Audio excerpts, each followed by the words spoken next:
Afternoon and welcome back to the farm. See, I still got the exhaust pipe from the old Vivor here. And as you see, we're 5 hours and 43 minutes in today. But that's really not what the video is about. So, what I finally did, you see some plumbing back here, finally piped my air compressor in my shop. So, because this air compressor might not be the final solution here, actually I know it's not, but we'll see when we get to that. I took a rubber hose out of a quick connect up into another quick connect into a copper run. Now, this piece of copper runs all the way up to the ceiling and connects up there to some black iron pipe. Now, you may be saying, hey, why copper and why black iron and what's the deal here? So the copper is a poor man's chiller. Copper conducts heat, so we're going to cool the air. It'll condense. Some of that will come back down the tube here, and I have a T with a place for a drain.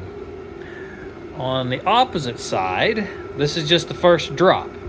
Never mind that it's, a foot away from the other one. This is the first drop.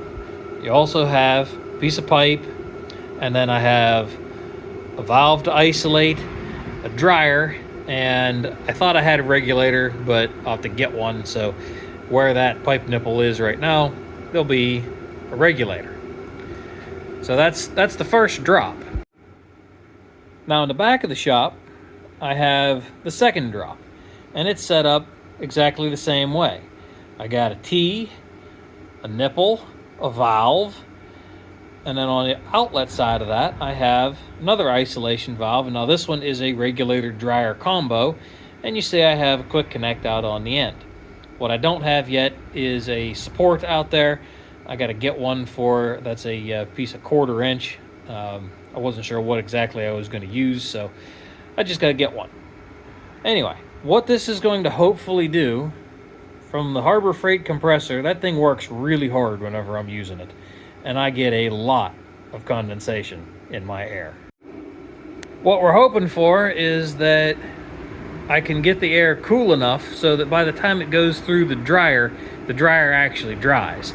I used to have my dryer right on the outlet of this valve right here, and it caught some moisture, but the air was so hot going through it that it really didn't work all that well. Now, the obvious is, hey, why don't you get a bigger air compressor? Well, yeah, I'd like to. That costs money. And to be honest, the size compressor that I needs to run on 220 volts. I don't have 220 down here in the garage, at least not yet. But again, getting that set up costs money. This is what I've got, and a air system like this is helpful all around, no matter what size your compressor is, so long as you set it up with some kind of cooling. I've seen people run them through a copper coil and then blow a fan across that. I've seen actual refrigerant chillers. Everything that you do, there's a cost to it and a benefit to that cost. Obviously, the iron pipe, it will corrode eventually inside. I mean, this is not going to be a perfect system. It's going to rust. But that's why you put your dryer, which has a filter in it, put that first, then you put your regulator. Then hopefully, it keeps you from having regulator issues. All these things, once again, are just a way to, on the cheap, get your air to something that is, better to run. I'm hoping to be able to run a plasma cutter off of my welder generator, and it needs very dry air. And quite frankly, the old Harbor Freight was just wrecking tips.